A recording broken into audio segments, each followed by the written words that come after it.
Thank you. పెద్దలు, విద్యావేత్త, సుదీర్ఘకాలం పాటు మహారాష్ట్రలో తెలుగు ప్రజల అభివృద్ధి కోసం నిరంతర నిర్విరామ కృషి చేస్తున్నటువంటి డాక్టర్ పివి రమణ గారికి మనందరి తరఫున కూడా ప్రత్యేకమైనటువంటి ధన్యవాదాలు తెలియజేస్తూ, అదేవిధంగా ఈనాటి ఈ కార్యక్రమానికి కర్త కర్మ క్రియ అన్నీ తానే, అన్నింటా తానే అద్భుతంగా ఈ కార్యక్రమాన్ని నిర్వహిస్తున్నటువంటి మిత్రులు జగన్ బాబు గారికి మనందరి తరఫున కూడా అభినందనలు తెలియజేస్తూ, వేదిక మీద ఉన్నటువంటి ముఖ్యమైన వ్యక్తి, ముఖ్య అతిథి, ఆయన్ని సుప్రసిద్ధ సినీ గేయ రచయిత అనే ఒక పదం చెప్పచ్చు. కానీ దానికి మించి తెలుగుదనం ఉట్టిపడేలాగా తన భాషను కానీ, తన యొక్క ఆహార్యం కానీ, వాచకం కానీ అన్నీ తెలుగుదనమే ఉండేలాగా నిరంతరం కృషి చేస్తూ తెలుగువాడి యొక్క ఔన్నత్యాన్ని ప్రపంచం నలుమూలలా తెలియజేయడానికి అనితర సాధ్యమైనటువంటి కార్యక్రమాలు నిర్వహిస్తూ మనందరి తరపున తెలుగు భాషకి నిలువుటంతంగా భాసిల్లుతున్నటువంటి జొన్నమిత్తుల రామలింగేశ్వరరావు గారికి ప్రత్యేకమైనటువంటి ధన్యవాదాలు తెలియజేస్తున్నాను. అదేవిధంగా వేదిక మీద ఉన్నటువంటి, ఇక్కడికి వచ్చి ఎంతో అద్భుతమైనటువంటి ప్రగతిని సాధించి ఒక ఇంజనీరింగ్ కళాశాల, అదేవిధంగా అనేక విద్యా సంస్థలతో పాటు వితరణశీలత్వంతో ముందుకు వెళుతున్నటువంటి పెద్దలు గుప్తా గారికి కూడా ధన్యవాదాలు. అదేవిధంగా వేదిక మీద ఉన్నటువంటి గురువారెడ్డి గారు తెలంగాణ నుంచి విచ్చేశారు. అదేవిధంగా ముఖ్యంగా తెలుగు భాష కోసం వివిధ దేశాల్లో కూడా అనేక కార్యక్రమాలను చేపట్టి మనందరికీ ఆదర్శప్రాయంగా నిలిచినటువంటి సత్యమూర్తి గారికి ప్రత్యేకమైన ధన్యవాదాలు. అదేవిధంగా వేదిక మీద ఉన్నటువంటి 50 మందికి కూడా ధన్యవాదాలు, అభినందనలు, నమస్కారాలు తెలియజేస్తూ, అన్నిటికంటే మించి ఏదో మేము కొన్ని కార్యక్రమాలు చేసి ఉండటం వల్ల, కొన్ని పదవులు చేయటం వల్ల వేదిక మీద కూర్చున్నాం. కానీ అసలు తెలుగు భాష యొక్క గొప్పతనం నిలబడాలంటే, ముందుకు సాగాలంటే దానికి కారకులు ముందు కూర్చున్నటువంటి మీరు మాత్రమే అనేటువంటి మాటని ఈ సందర్భంగా నేను మనవి చేస్తున్నాను. ఇటువంటి కార్యక్రమాలు పెట్టినప్పుడు ఇంత పెద్ద సంఖ్యలో మనకి అభిజ్ఞ రసజ్ఞులైనటువంటి ప్రేక్షకులైనటువంటి మీరు వస్తే అప్పుడు ఆ కార్యక్రమం తాలూకు గొప్పతనం ప్రపంచం నలుమూలలకి తెలుస్తుంది. 10 మంది కూర్చుని 10 మంది మాట్లాడుకుని వెళ్ళిపోతే అది సమంజసమైనటువంటి కార్యక్రమం కాదు. ఒక్క పిలుపుతోటి, జగన్ బాబు గారు ఇచ్చినటువంటి పిలుపుతోటి ఇంతమంది పెద్ద సంఖ్యలో ఇవాళ థానే ప్రాంతంలో ఉన్నటువంటి తెలుగువారు, ముంబై కూడా కాదు, థానే ప్రాంతంలో ఉన్నారు. ఎంతమంది రావటం అనేటువంటిది నిజంగా ఆనందకరమైనటువంటి అంశంగా నేను భావిస్తూ మీ అందరికీ కూడా శిరస్సు వచ్చి నమస్సుమాన్యులు తెలియజేస్తా ఉన్నాను. ముందుగా ఒక ప్రత్యేకమైన అంశం మీద జగన్ బాబు గారికి కానీ ఇతర ఎవరైతే నిర్వాహకులు ఉన్నారో వారందరికీ కూడా నేను అభినందనలు తెలిపే కార్యక్రమం ఏంటంటే, ఎవరికి వారు విడివిడిగా కార్యక్రమాలు చేసుకునేటువంటి పరంపర కొనసాగుతున్నప్పుడు అది సంఘాలు కానివ్వండి, భాషా సంఘాలు కానివ్వండి, వివిధ కోణాల్లో విడిపోయి సొంతంగా కార్యక్రమాలు నిర్వహించుకోవడం పరిపాటి అయిపోయినటువంటి సందర్భంలో ఇక్కడ తెలుగు భాష కోసం కృషి చేస్తున్నటువంటి సంఘాలన్నీ కలిసి ఒక ఫెడరేషన్గా ఏర్పడి, ఒక ఎపెక్స్ బాడీగా ఏర్పడి ఒక వేదిక మీదకి వచ్చి ఈ కార్యక్రమాన్ని నిర్వహించడం అనేది ఈ కార్యక్రమం తాలూకు విజయం అనేటువంటి మాటను కూడా ఈ సందర్భంగా నేను తెలియజేస్తున్నాను. ఫెడరేషన్ అన్నారు, అన్ని సంఘాలు కలిసి ఏర్పరచుకున్నటువంటి సంఘం. మీరు చేస్తున్నటువంటి ఈ కార్యక్రమాలు ఖచ్చితంగా మాకు చాలా ఆనందం కలిగించేటువంటి అంశాలు. కారణం, నేను ఆంధ్రప్రదేశ్ రాష్ట్ర పర్యాటక, సాంస్కృతిక మరియు సినిమాటోగ్రఫీ మినిస్టర్గా పదవీ బాధ్యతలు చేపట్టిన తర్వాత వేరే రాష్ట్రం వచ్చి వేరే రాష్ట్రంలో ఉన్నటువంటి తెలుగు వారిని కలిసి కార్యక్రమంలో పాలు పంచుకోవడం అనేది ఇది మొట్టమొదటిది అనేటువంటి మాటని ఆ అదృష్టం కల్పించిన మీ అందరికీ కూడా నేను ధన్యవాదాలు తెలియజేస్తున్నాను. మన రాష్ట్రంలో మనం తెలుగు మాట్లాడే వాళ్ళ మధ్య కార్యక్రమాల్లో పాల్గొంటూ ఒక ఎత్తు అయితే, ఇలా బయటకు వచ్చి ఎవరైతే ప్రవాసాంధ్రులుగా ఉన్నారో వారి మధ్య నిలబడి తెలుగు గురించి మాట్లాడుకోవటం, తెలుగు గొప్పతనాన్ని కీర్తించడం ఇవి మనకు లభించినటువంటి అదృష్టంగానే ఖచ్చితంగా భావించాలి. ఆ రకంగా చూసుకున్నప్పుడు ఈ వేదికకి కానీ ఈ కార్యక్రమానికి కానీ ఒక ప్రత్యేకమైనటువంటి ఔచిత్యం ఉందనేటువంటి మాటను కూడా నేను గట్టిగా నమ్ముతున్నాను. అదేవిధంగా ఇవాళ మనందరం కలిసి ఉండాలి. అది ఆర్థికపరమైనటువంటి ప్రగతి కానివ్వండి, భాషాపరమైనటువంటి ఆలోచనలు కానివ్వండి, ఒకరికొకరు పంచుకుని తద్వారా మనందరం కలిసిమెలిసి ముందుకు వెళ్ళాలనేటువంటి ఆలోచనతోటి ఒక పక్కన మన యొక్క జాతి ఔన్నత్యాన్ని, మన భాష యొక్క సుసంపన్నత్వాన్ని, దాంతోపాటు ఆర్థిక పరంగా మనం ఎదిగేటువంటి అంశాలని కూడా జోడించి మీరు మళ్ళీ Telangana, Andhra, Maharashtra federation of chambers అనేటువంటిది పెట్టుకోవడం కూడా అద్భుతమైనటువంటి ఆలోచన అనేటువంటి మాటను కూడా తెలియజేస్తున్నాను. ఇక్కడికి వచ్చిన వారందరూ కూడా వివిధ కారణాలతో వచ్చారు. ఉద్యోగ రీత్యా కానీ, వ్యాపార రీత్యా కానీ, ఏదైనప్పటికీ కూడా జీవితంలో ముందుకు వెళ్ళాలనేటువంటి ఆలోచనతో వచ్చిన మీ అందరికీ కూడా మీరు చేస్తున్నటువంటి కార్యక్రమాల తాలూకు మీ అనుభవాల్ని, లేకపోతే ముందుకు వెళ్ళడానికి అవసరమైనటువంటి ప్రాతిపదికను తయారు చేసుకోవడానికి వీలుగా ఒక వేదిక అవసరం ఉంటుంది. ఆ వేదిక ఈ ఫెడరేషన్తో పాటు ఆర్థికపరమైన వేదిక అయినటువంటి ఫెడరేషన్ ఆఫ్ ఛాంబర్స్ అనేటువంటిది కూడా చాలా ఉపయోగపడుతుంది అనేటువంటి మాటను కూడా నమ్ముతున్నాను. అది రెండో అంశం అయితే, మూడో అంశం ఒక పక్కన భాష సంస్కృతి గురించి మాట్లాడాం, మరో పక్కన ఆర్థికపరమైన ప్రగతి గురించి మాట్లాడుకుంటున్నాం. మూడవ అంశం ప్రధానమైనది మానవ సేవే మాధవ సేవ అన్నాం.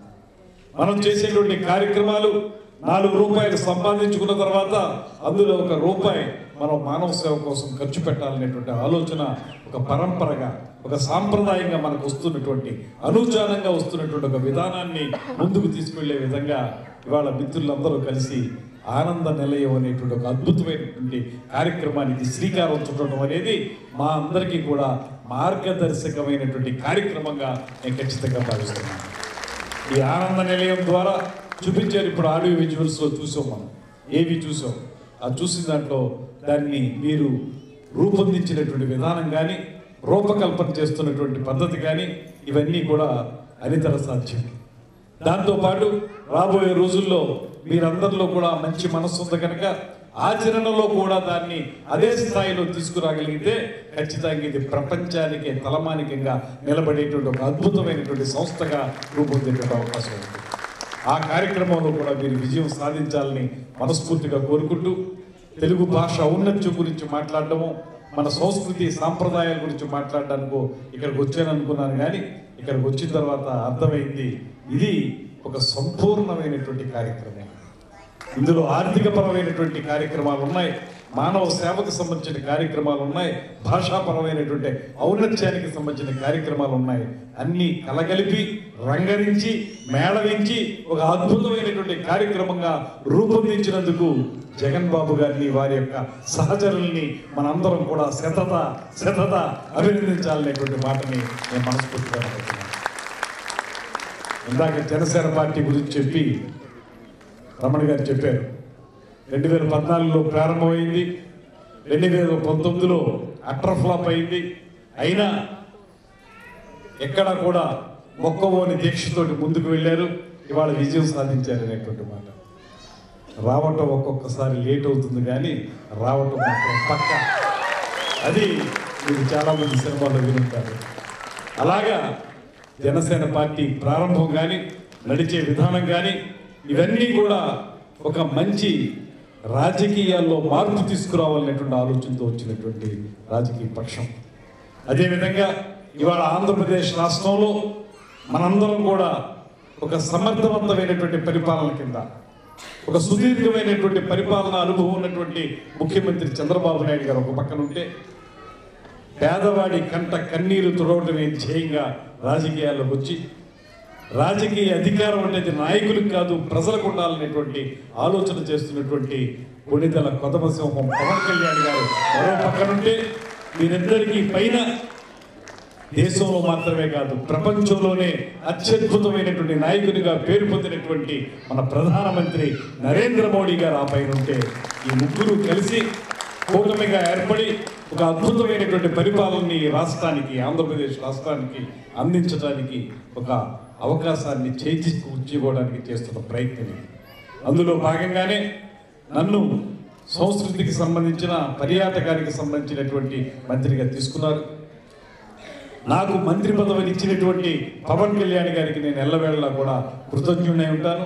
అదేవిధంగా ఒక సమర్థవంతమైన నాయకుడి నాయకత్వంలో ఆయన మంత్రివర్గ సహచరునిగా ఉండటం అనేది కూడా చంద్రబాబు నాయుడు గారి లాంటి నాయకుడి సహచరునిగా ఉండటం అదృష్టంగా నేను భావిస్తూ రాబోయే రోజుల్లో తప్పనిసరిగా ఏదైతే మీరు పెద్దలందరూ కోరుతున్న విధంగా ఇక్కడ మహారాష్ట్రలో మన తెలుగు వారి యొక్క కార్యక్రమాలు విస్తరించడానికి కానీ లేకపోతే ఇందాక చెప్పినట్లుగా తెలంగాణ భవన్ అదేవిధంగా ఆంధ్ర భవన్ అనేటువంటిది ఏర్పడడానికి కానీ అదేవిధంగా మనకి ఆంధ్రప్రదేశ్కి మహారాష్ట్రకి మధ్య సరైనటువంటి సంబంధాలు నెలకొల్పుకోవడం విషయంలో కానీ ఒక సరైనటువంటి ప్రాతిపదిక ఏర్పరచడానికి ఖచ్చితంగా నేను ఆ శాఖల మంత్రిగా కృషి చేస్తాననేటువంటి మాటను మీ అందరికీ మనం చేస్తాను. ఇప్పటికే మనం మనుషులుగా విడిపోయాం కానీ మనసులు మాత్రం కలిసే ఉంటాయనేటువంటి భావన తెలంగాణ ఆంధ్రప్రదేశ్ మధ్య ఉండే విధానాన్ని మనం నమ్ముతున్నాం. నైసర్గికంగా భౌగోళికంగా విడిపోయి ఉండొచ్చు కానీ తెలంగాణ వారైనా ఆంధ్ర వారైనా ఇక్కడ ఉన్నటువంటి తెలుగు వారైనా అందరూ మాట్లాడేది మన తెలుగు భాష. మనందరం కూడా ఆ తెలుగు తల్లి బిడ్డలం అనేటువంటి మాటను నమ్మాలి.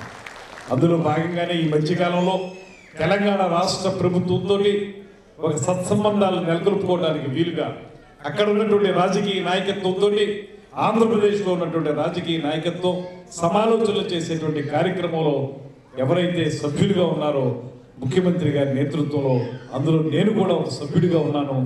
తెలంగాణ మొన్న హైదరాబాద్ వెళ్ళి ఆ కార్యక్రమాల్లో పాలు పంచుకుని వారితో మన ఆలోచనలు పంచుకుని రాబోయే రోజుల్లో కలిసిమెలిసి ఇరు రాష్ట్రాల అభివృద్ధికి ఏ రకంగా కృషి చేయాలనేటువంటి మాటను కూడా నేను చర్చించడం జరిగింది. ఇక ముందు కూడా నేను గట్టిగా నమ్ముతున్నటువంటి మరో అంశం ఇక్కడే కాదు, తమిళనాడులో ఉన్నటువంటి తెలుగువారు, కర్ణాటకలో ఉన్నటువంటి తెలుగువారు, అదేవిధంగా మనకి ఇక్కడ మహారాష్ట్రలో ఉన్నటువంటి తెలుగువారు, ఎక్కడ తెలుగువారు ఉన్నా మన ఆంధ్రప్రదేశ్ తోటి అటు పక్కన తెలంగాణ తోటి ఒక సరైనటువంటి వారధి ఏర్పడే విధంగా ముఖ్యంగా ఆంధ్రప్రదేశ్ని నేను ప్రాతినిధ్యం వహిస్తున్నాను కనుక ఆంధ్రప్రదేశ్ నుంచి వేరే రాష్ట్రాల్లో ఉన్నటువంటి తెలుగు వారితోటి సరైనటువంటి వారధి ఏర్పడడానికి నా పరిధిలో నేను తప్పనిసరిగా కృషి చేస్తాననేటువంటి మాటను కూడా తప్పకుండా తెలియజేసుకుంటున్నాను.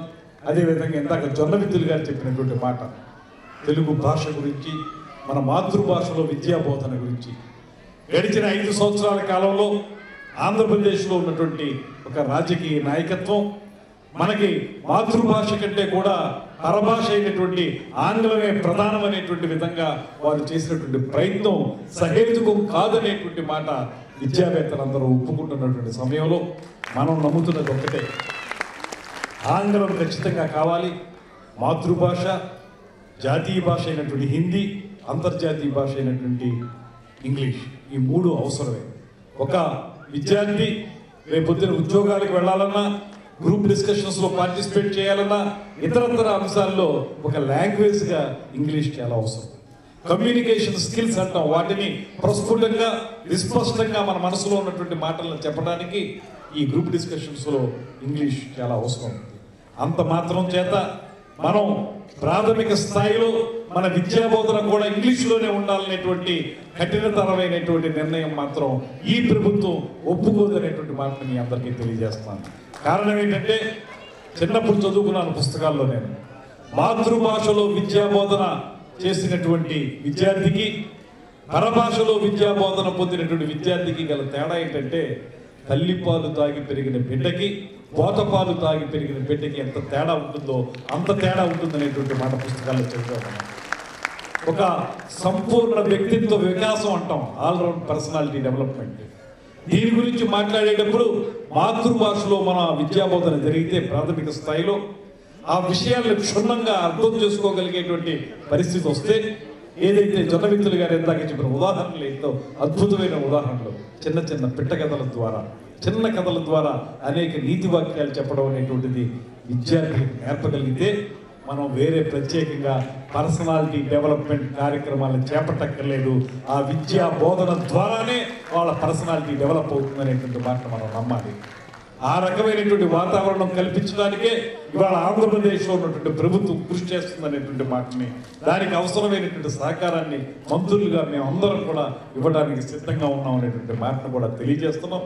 దాంతోపాటు లాంగ్వేజ్, ఇంగ్లీష్ లాంగ్వేజ్ కావాలి, హిందీ లాంగ్వేజ్ కావాలి, ఎక్కడెక్కడ ఏ అవసరం అవి కావాలి. కానీ ఒక విద్యార్థికి సంపూర్ణమైనటువంటి అవగాహన రావాలంటే, సంపూర్ణంగా అర్థం చేసుకోగలగాలంటే, మీరైనా చూడండి, నేనైనా చూడండి, ఎవరైనా మన ఇంగ్లీష్లో మాట్లాడాలంటే ఎలా మాట్లాడతాం? ముందు తెలుగులో ఆలోచించుకుని దాన్ని ఇంగ్లీష్లోకి తర్జుమా చేసుకుంటాం. అంతేగాని మనమేమి బ్రిటన్లో పుట్టలేదు, మనం అమెరికాలో పుట్టలేదు ఎకాడికి ఇంగ్లీష్ మాట్లాడడానికి. అందువల్ల మనకి ఆలోచించడం ఎప్పుడు కూడా మీ మాతృభాషలోనే మీరు చేయగలుగుతారు. అది భాషా రూపంలో బయటికి మన భావ వ్యక్తీకరణ చేసేటప్పుడు దానికి ఆంగ్లం ఉపయోగపడవచ్చు. కానీ అసలు మనం ఆలోచించడానికి మనం మాతృభాష మాత్రమే ఉపయోగపడుతుంది అనేటువంటి మాట నమ్ముతున్నాను. మొన్న మధ్య వెంకయ్యనాయుడు గారు కూడా చెప్పారు, మాతృభాష కళ్ళు వంటిది, పరభాష కళ్ళజోడి వంటిది. కళ్ళే లేకపోతే కళ్ళజోడి వల్ల ప్రయోజనం ఉంటుంది. మన కళ్ళు బాగుంటేనే అది ఉంటుందనే మాట వారు కూడా చెప్పడం జరిగింది. అదేవిధంగా జొన్నవిత్తులు గారు అయితే అసలు ఎక్కడికి వెళ్ళినా కూడా ముందుగా ఆయన చెప్పేది తెలుగు భాష యొక్క గొప్పతనం, దాన్ని నేర్చుకోవాల్సిన ఆవశ్యకత, విద్యార్థుల్లో తెలుగు భాష పట్ల అనురక్తిని పెంపొందించేటువంటి విధానం మీద ఆయన కూడా మాట్లాడుతుంటారు. ఇవన్నీ ఎందుకు మనం మాట్లాడుకుంటున్నామంటే, మీరు వేరే రాష్ట్రంలో ఉన్నారు కనుక మాకంటే మీకు తెలుగు భాషలో చదువుకునేటువంటి అవకాశం కానీ అందులో ముందుకు వెళ్ళే అవకాశం కానీ కొంచెం తక్కువగా ఉంటుంది కనుక ఇక్కడ కూడా మీరు ఖచ్చితంగా మన పిల్లలకి మీరు ఇంట్లోనైనా సరే తెలుగు భాష గురించి మంచి దాని యొక్క ఆవశ్యకత గురించి చెప్పండి. ఇక్కడ నాకు చాలా ఆనందం కలిగించిన అంశం ఏంటంటే, మేము వచ్చి చాలాసేపు కూర్చున్నాం. ఇక్కడ వేదిక మీద ఈ ప్రదర్శనలు చేసిన వాళ్ళందరూ కూడా తెలంగాణ ఏదైతే జానపద కళలు ఉన్నాయో ఆ బతుకమ్మ పండుగను అద్భుతంగా చేశారు. అదేవిధంగా అమ్మాయి చక్కగా కూచిపూడి నృత్యం చేసింది. ఇవన్నీ కూడా మన తెలుగుదనాన్ని మన కళ్ళకు కట్టినట్టు చూపించినటువంటి కార్యక్రమాలు. మీరు ఎక్కడో మహారాష్ట్రలో ఉండి, థానేలో ఉండి, 100 కిలోమీటర్ల దూరంగా ఉండి కూడా మన సంస్కృతి సాంప్రదాయాల్ని కాపాడుతున్నందుకు మీకు మరొక మారు ప్రత్యేకమైనటువంటి ధన్యవాదాలు తెలియజేస్తున్నాను. ఈ కార్యక్రమం ఏర్పాటు చేయడం వెనకాల కూడా ఇదే ఆంతర్యం ఉందనేటువంటి మాట కూడా నేను నమ్ముతున్నాను. ఎక్కడున్నా మన అందరం ఒకటే తెలుగు తల్లికి దండం పెట్టుకోవాలి మనం ఎప్పుడు కూడా అనేటువంటి మాటని ప్రస్ఫుటంగా నమ్ముతూ, మీరు చేసేటువంటి ఈ కార్యక్రమాలకి ఒక ప్రభుత్వ స్థాయిలో ప్రభుత్వం తరపున ఏ రకమైన సహాయ సహకారాలు అవసరమైనప్పటికీ కూడా తప్పకుండా నేను ఆ ప్రభుత్వ ప్రతినిధిగా మీకు సహకారం అందిస్తాననేటువంటి మాటను కూడా తెలియజేస్తూ, మీరు మరిన్ని మంచి కార్యక్రమాలను చేపట్టండి. ఆ కార్యక్రమాల ద్వారా మన తెలుగు వారందరూ కూడా ఉన్నత స్థానాలలోకి రావాలనేటువంటి మాటని తెలియజేసుకుంటూ, నాకు ఈ మహద్భాగ్యాన్ని కలిగించిన మీ అందరికీ కూడా మరొక మారు ధన్యవాదాలు తెలియజేస్తూ సెలవు తీసుకుంటున్నాను. నమస్కారం.